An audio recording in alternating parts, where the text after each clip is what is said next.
불완전하다라는 것이죠. 더 나아가서 사람들이 기능을 하는 방법과 이들을 변화시키는 방법에 대한 지식이 단편적이고 불완전하다라는 것이죠. 세 번째는 사회복지기관이 변화시키고자 하는 많은 속성들을 관찰 또는 측정할 수가 없다라는 것이죠.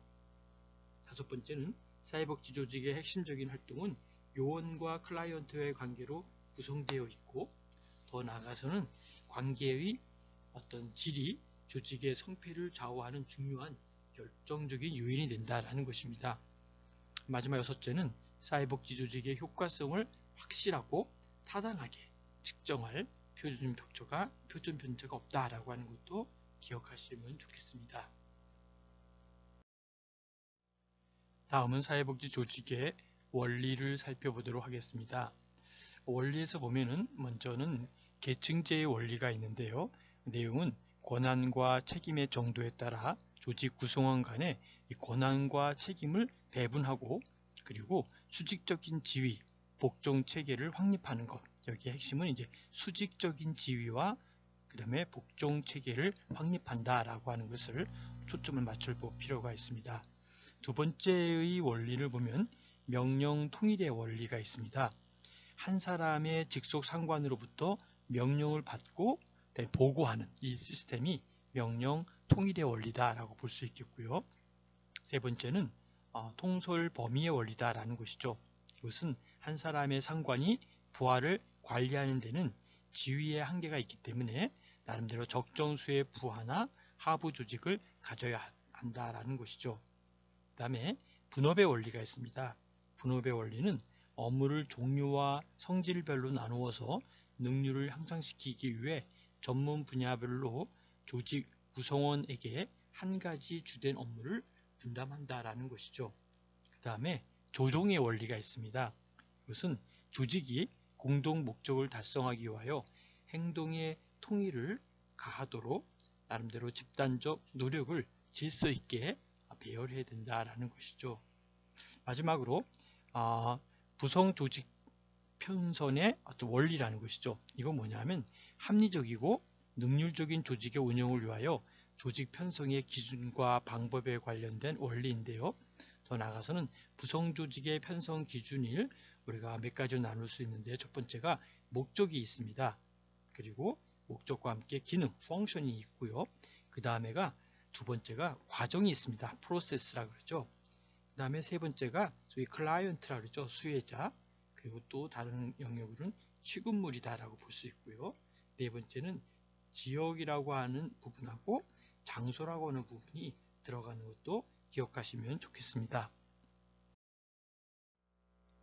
다음은 세 번째 공공사회복지조직의 정의입니다. 공공사회복지조직은 중앙정부와 지방정부의 사회복지부서와 정부 산하 공공사회복지조직인 공공부조기관, 그리고 아동복지기관, 정신건강센터와 같은 관료조직입니다. 공공사회복지조직에도 전문사회복지사가 근무합니다. 이들은 공무원 신분을 가지고 정부를 위해 일하며 당연한 말이지만 공무원의 직무규정의 규제를 받습니다. 그리고 공공사회복지조직은 합리적이고 효율적인 전달 체계를 중시하고 있습니다. 네 번째는 공공사회복지조직의 민영화입니다. 신자유주의자들은 복지국가로 표상되는 큰 정부의 비효율을 경제위기의 주범으로 규정했습니다. 신자유주의의 영향 아래 광범위한 정부 자산의 매각 또는 임대와 공공서비스의 민간 이양이 이루어졌습니다. 사회복지 부문도 민영화를 피할 수가 없었습니다. 연금을 중심으로 한 사회보장 시스템의 민영화, 보건의료 부분에서의 민간의 역할 증대, 공공임대주택의 매각, 그리고 사회복지시설의 민영화 등 다양한 형태의 민영화가 이루어졌습니다. 사회복지 부문의 민영화도 공공부문의 민영화 정책의 일환으로 추진되었습니다.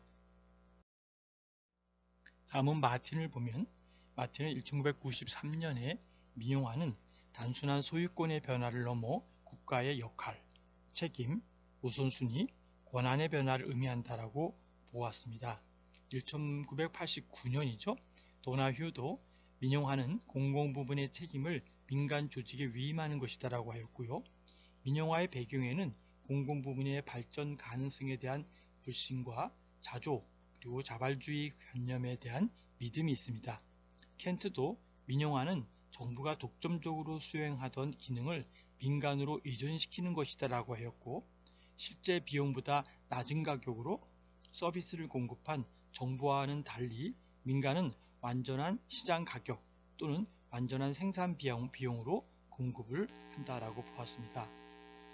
자, 그러한 맥락에서 볼 때에 우리 공급의 민영화는 정부가 공급하던 상품과 서비스를 민간이 공급하는 것이다 라는 것이었고요. 생산의 민영화는 상품과 서비스를 생산하는 조직의 관리 운영을 민간에 이양하는 것이다 라고 보는 것이죠. 그래서 한편 1980년대 각국의 정부는 공항에 대한 운영, 그 다음에 데이터 처리, 그 다음에 운송수단의 유지와 보수, 그 다음에 교정, 상하수도, 시설, 그 다음에 쓰레기 수집과 처리 등 공공부문의 민영화에 적극적으로 나서는데, 이유는 바로 공공부문의 성격에 따라 차이가 있겠지만 비용에 대한 절감, 그 다음에 위기전가, 그 다음에 재원, 특별히 서비스의 질, 그리고 전문성, 적지성, 그 다음에 적시성이라는 것은 타이밍을 얘기하는 거죠. 그 다음에 융통성, 플렉서블한 부분을 얘기하는 것이고, 이러한 융통성 등 매우 현실적인데 있었다라고 보는 것이죠. 그런 측면에서 이제 하나 살펴보면, 첫 번째가 비용에 대한 절감이다라고 볼 수 있겠고요. 두 번째가 이제 위기의 전가다라고 볼 수 있겠고, 그 다음에 재원이다, 그 다음에 서비스의 질, 그 다음에 전문성, 적시성, 융통성 이렇게 나누어져 있습니다. 다섯 번째를 잠깐 살펴보면 사회복지조직의 민영화 부분을 살펴볼 필요가 있는데요. 사회복지조직의 민영화는 정부 소유의 사회복지시설의 소유권과 운영권을 민간에게 모두 이양하는 완전 민영화 방식은 거의 없고, 정부가 사회복지시설의 소유권은 유지한 채 운영권 전부 혹은 일부를 민간에게 위임하는 방식이다 라고 얘기를 했습니다. 그런데 구체적으로 말해서 정부가 공공사회복지시설의 운영권을 민간에게 이양하고, 더 나아가서 운영을 위임받은 민간, 다시 말하면 그 어떤 사회복지법인을 이야기하는 거겠죠. 그러한 민간 사회복지법인은 정부 대신 시민이나 요보호 대상자에게 서비스를 제공하며 그 비용은 정부로부터 지급받는 방식의 민영화이다 라고 볼 수 있습니다. 다음은 민간사회복지 조직을 살펴보도록 하겠습니다. 민간사회복지 조직은 사회복지 조직이나 개인이 공적인 기부금 그리고 후원금 또는 정부 보조금을 재원으로 해서 자신의 의지와 목적 그리고 자신의 일정에 따라 사회복지 사업을 전개합니다. 민간사회복지 조직은 자선조직협회, 인보가 등 나름대로 초창기 민간사회복지활동과 캐톨릭, 개신교, 유대교, 이슬람, 불교 등 종교에 기반을 둔 사회복지 조직도 있습니다. 그리고 개인이나 집단의 인도주의, 박애주의, 이타주의 조직을 포함하고 있습니다. 원래 민간사회복지 조직은 비영리를 가장 큰 특징으로 했지만 20세기 후반 신자유주의의 영향으로 영리를 목적으로 하는 조직의 수가 꾸준히 증가하였습니다. 민간사회복지 조직은 대부분 비정부 조직, 다시 말하면 NGO라고도 보고요. 또는 비영리 조직, NPO로 보고 있습니다. 첫 번째 비정부 조직인 NGO를 보면은 NGO는 정부와는 무관한 민간 조직입니다. 그리고 민간 조직이지만 영리를 추구하는 기업 조직은 바로 비정부 조직에 포함되지는 않습니다. 워낙 다양한 조직들이 활동하고 있어서 이 비정부 조직을 정의하기는 쉽지가 않습니다. 월드뱅크와 유엔의 정의가 비교적 많이 인용되고 있습니다. 월드뱅크는 비정부 조직을 고통의 완화, 빈민 이익의 촉진, 환경의 보호, 기본적인 사회 서비스의 제공 또는 지역사회 개발을 추동하는 바로 민간 조직으로 정의하였습니다. 유엔은 비정부 조직을 시민이 지역, 국가, 국제 수준에서 조직한 비영리 조직이라고 정의하였습니다. 비정부 조직은 공통의 관심을 가진 시민이 주도합니다. 다양한 서비스와 인도주의 기능을 수행하고 시민의 관심을 정부에게 전달하고 정책을 옹호하고 모니터하고 정치적 참여를 격려합니다. 더 나아가서 정부와 국제기구 또 유엔에 자문하는 비정부 조직의 수가 증가하고 있습니다. 이들은 인권, 환경, 그다음에 극빈층의 문제 해결, 보편적 초등교육, 성평등, 여성지위 개선 또는 영아 사망률 개선, 정신건강 수준의 개선, 환경보호, 그다음에 질병, 에이즈나 말라리아 등의 퇴치 등에 주력하고 있습니다. 비정부 조직을 요약하면 공공의 선을 지지하는 지역적, 국가적, 국제적 수준의 비영리 조직으로 시민이 자발적으로 만든 조직입니다. 비정부 조직은 일반적으로 다음의 특징을 갖고 있습니다. 첫 번째는 비영리, 두 번째는 사회적 가치, 세 번째는 자발성, 네 번째는 독립성, 다섯 번째는 합법성, 여섯 번째는 인프라의 개발, 일곱 번째는 연구개발, 여덟 번째는 대변, 아홉 번째는 정보의 전달, 열 번째는 훈련과 능력에 대한 배양, 11번째는 대화의 조장으로 보고 있습니다. 비영리 정부 또는 비정부 조직은 몇 가지 유형이 있는데 바로 월드뱅크는 비정부 조직을 실행하는 것이고 비정부 조직과 대변 그리고 비정부 조직으로 구분한다라고 볼 수 있습니다.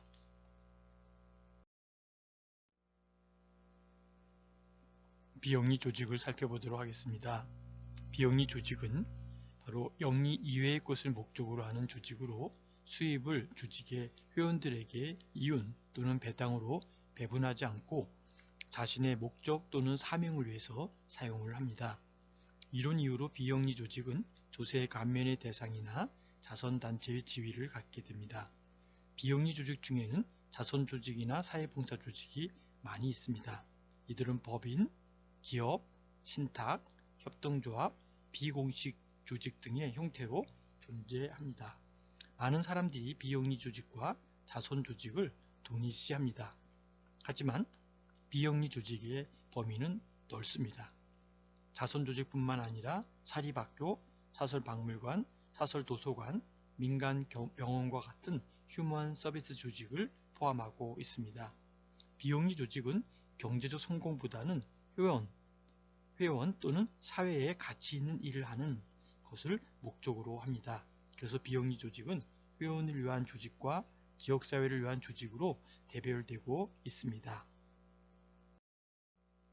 회원봉사조직은 상호 부조조직, 노조, 산업부문의 협회, 더 나아가서는 스포츠클럽, 퇴직자 단체 등이 있고 지역사회 봉사조직은 지역사회 봉사하는 조직으로 지역 수준의 조직과 국제 수준의 조직이 있습니다.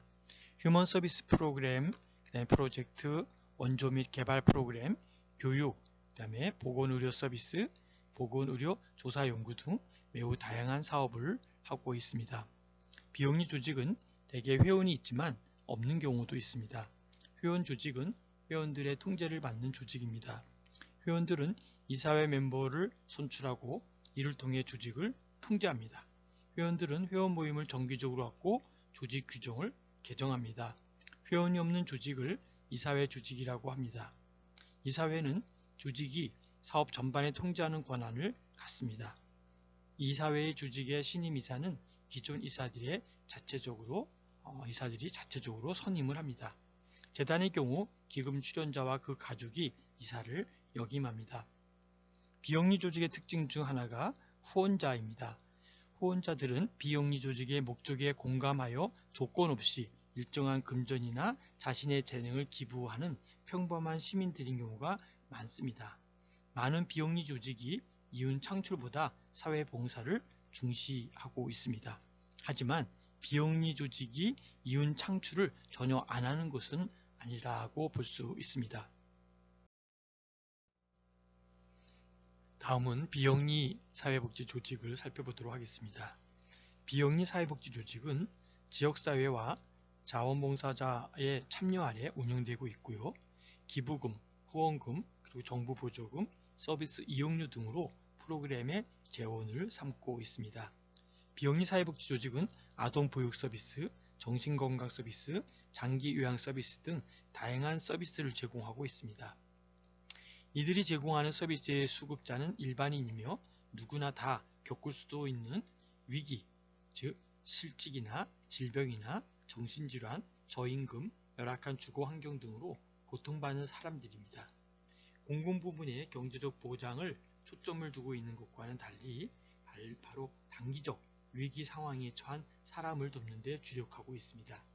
특정한 상황에서 공무원의 서비스를 보충하는 데 중점을 두고 있습니다. 노인요양원이나 가정봉사원 또는 장애인 재활 서비스, 정신건강 서비스, 그리고 아동복지 서비스 등이 바로 그것입니다. 군인과 군인 가족을 위한 서비스가 있습니다. 예를 들면 적십자라고 볼 수 있겠죠. 그 다음에 가족교회 서비스가 있습니다. 그리고 긴급구호, 예를 들어서 구세군 같은 경우가 있고요. 지역사회복지관이 제공하는 지역사회 개발, 그다음에 성인교육, 사회화, 레크리에이션 프로그램도 여기에 속하고 있습니다.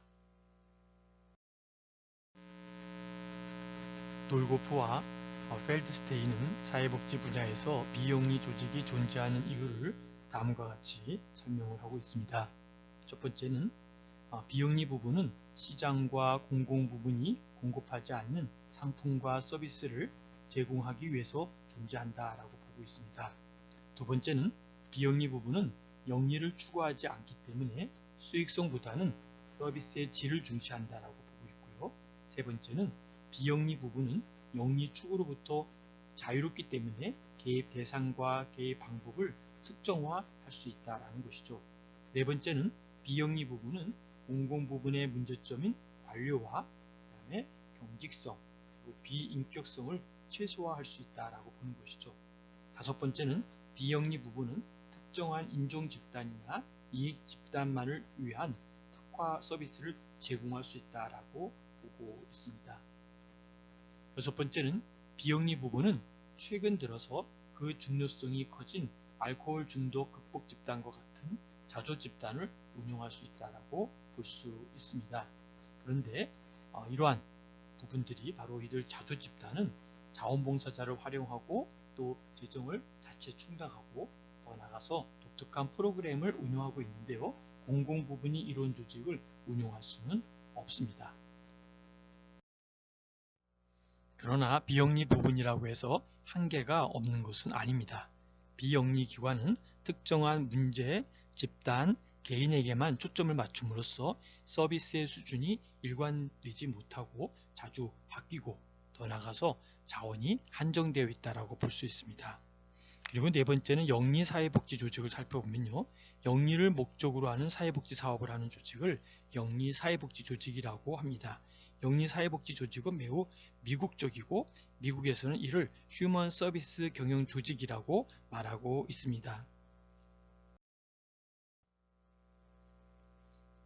여러분 여기까지 경청해 주셔서 감사드립니다. 질문과 토의는 카톡으로 남겨주시면 감사하겠습니다. 수고하셨습니다.